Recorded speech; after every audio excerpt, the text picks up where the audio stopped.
It's about time I make a video that isn't about anything FNAF related. As much as FNAF is one of my favorite franchises, I want to branch out and talk about other franchises I'm into.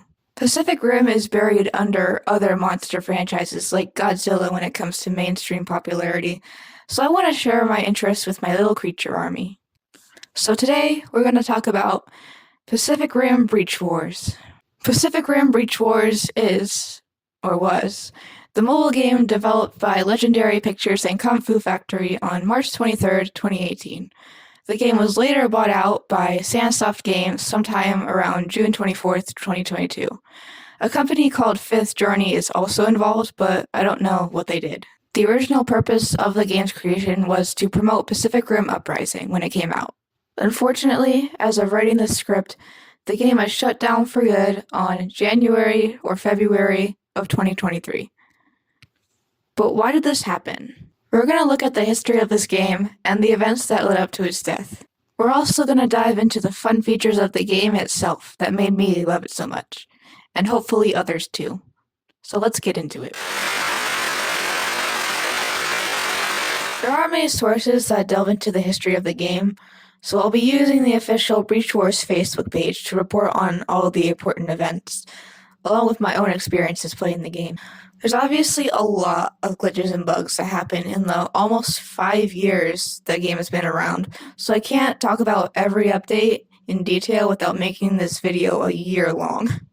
I'll just talk about the major important updates and quickly summarize the glitches that happen each year. I started playing this game in May of 2018, so I'll be able to give my own experiences, but I won't interject unless I really need to. Like I said before, Breach Wars was developed by Kung Fu Factory and released on March 23, 2018. Everything seemed to be running smoothly through March and April after the game's launch, but it soon went to shit. The second half of 2018 mainly consisted of Kung Fu Factory adding new features to the game after its release, which caused constant server connection errors, mainly during special battle events. 2019 was mostly clean. There was only one battle event bug in January, and there was a situation in April where the game's service crashed but was fixed on the same day. Only 2 glitches for the entire year is amazing for them compared to how the game ran the rest of the time. 2020 is really when the shit show started, as most things did that year. On August 25th, 2020, the devs made their first announcement that they plan to shut down Breach Wars entirely on September 30th, 2020. After another glitch, of course. There's really no important details here, but I do need to jump in here. I've been playing the game until the first shutdown in September, and when it happened, the app automatically uninstalled itself from my phone. I didn't realize what had happened, and I tried looking for it on the App Store, but when I couldn't find it, I gave up looking for the game. And I didn't think about it again until September 2022, when I found it and reinstalled it.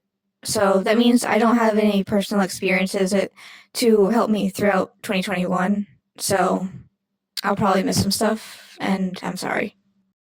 Sometime in the fourth quarter of 2020, the devs decided to bring the game back, but I don't know when that was.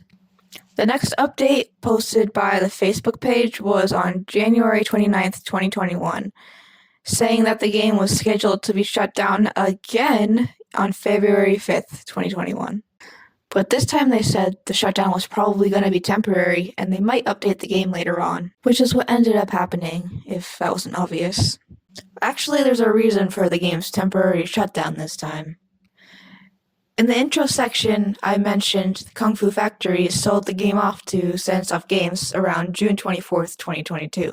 I only guessed the date because of a Reddit post I found made on that date explaining what happened, but the game could have been bought sometime in January or February since that's when it was shut down. Either way, yeah, the game was only temporarily removed so it could be given to the new devs, and it was revived once Sandsoft had it. Safe to say, Sandsoft Games didn't do a very good job taking care of Breach Wars. This is where I can give more of my own personal experiences to make up for the lack of information during the last year of Breach Wars' life. Like I said, I downloaded the game again in September of 2022.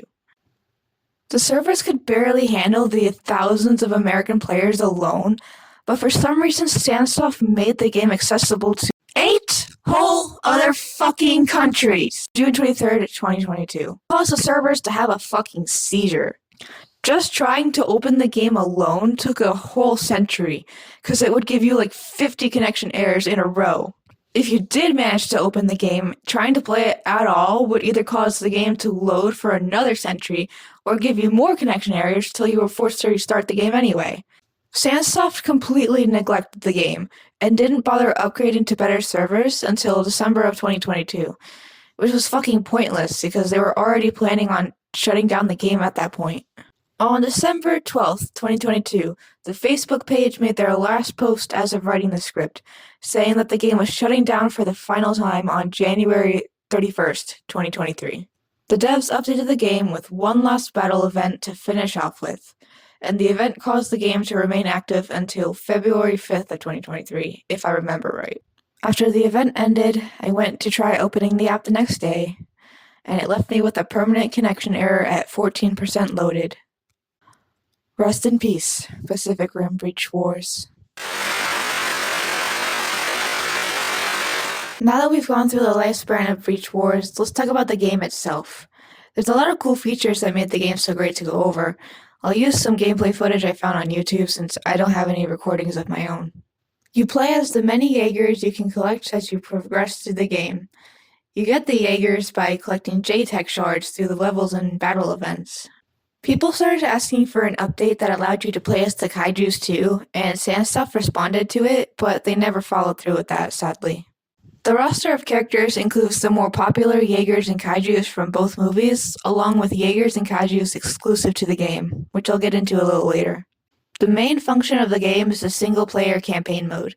You progress by going through chapters with a certain number of levels in them. As you go through each chapter, sometimes the path will branch off with bonus levels that aren't really needed to finish the chapter but give you more to do if you want. The basic gameplay loop follows the style of Candy Crush. You have to match 3 gems of the same color to make an attack against your enemy. Depending on the class of Jaeger you have, you can power up a special attack or multiple of them with certain colors. You fight against kaiju NPCs with AI that allow them to also take turns matching gems to attack you, which gets stronger with each level. The other main section is the special battle events I mentioned before. Events aren't really different than the main levels, but they usually involve certain kaijus or Jaeger-kaiju hybrids as the theme of the event. There's never really been super specific rewards for completing events, but the rewards can include JTech shards, gear to upgrade Jaegers with, or loot boxes. The only event I remember that involved a big prize was the Obsidian Fury event. The online mode is pretty basic, so I don't think I need to explain that too much. The only thing there is to do is you fight against human player Jaegers instead of an AI kaiju. I never even played online mode. The only other online function is the ability to join factions with other players, but that was still pointless because you could do nothing with them. Then of course there's the global chat, which I rarely used that either. I mentioned before that Breach Wars has the most well-known Jaegers and kaijus from the movies included in the character list, but also a lot of Jaegers and kaijus that only appear in the game. I don't want these cool character designs to be lost forever, so I'll give a quick rundown on everyone. I don't want to make the video longer than it needs to be, so I'll quickly list off the characters' names, their category or mark, and their class. Atlas Psycho, Mark 1, Class Red. Aftermath Elite, Mark 2, Class Red. Dead Reckoner, Mark 2, Class Purple. Exostarfall, Mark 2, Class Green. Phantom Excalibur, Mark 2, Class Yellow. Shock Devil, Mark 2, Class Blue. Panther Virtue, Mark 3, Class Blue. Ragnarok Ghost, Mark 3, Class Red. Rage Wolf, Mark 3, Class Purple. Hades Counter-Strike, Mark 4, Class Green. Iron Horus, Mark 4, Class Yellow. Scorpion Marauder, Mark 4, Class Gray. Shadow Cyclone, Mark 4, Class Purple. Tiger Rush, Mark 5, Class Gray. Midnight Winter, Mark 5, Class Yellow. Marauder Oblivion, Mark 5, Class Purple. Aurora Zeta, Mark 6, Class Blue. Brute Komodo, Mark 6, Class Yellow. Quake Meridian, Mark 6, Class Yellow. Tomahawk Blaze, Mark Unknown, Class Unknown. Solar Prophet, Mark 2, Class Green. Puma Reel, Mark 2, Class Gray. Murder Witch, Mark 6, Class Gray. Erupture, Cat 1, Class Gray. Shatterdung, Cat 2, Class Blue. Andric, Cat 2, Class Purple. Rorschach, Cat 2, Class Green. Razorjaw, Cat 3, Class Gray. Abominator, Cat 3, Class Red. Agitator, Cat 3, Class Blue. Bloodseether, Cat 4, Class Yellow. Serratorback, Cat 4, Class Gray. Shadokuro, Cat 4, Class Green. Menacer, Cat 5, Class Red. Volcano, Cat 5, Class Blue. Wrathbone, Cat 5, Class Green. Atacon, Cat 3, Class Yellow. The last group of characters are the Jaeger Kaiju hybrids. There's not much important info on them. All of them are copies of the same model with different colors to represent which class they are, and they only appeared during battle events. I've gone over everything there is to know about Breach Wars. I'm really upset that the game is no longer with us, but maybe one day Sandsoft Games will have a change of heart and reactivate the game, or sell it to someone who will. But for now, that's the entire history of Pacific Rim Breach Wars. See y'all later. This is not a test. This is your emergency broadcast system announcing the commencement of the annual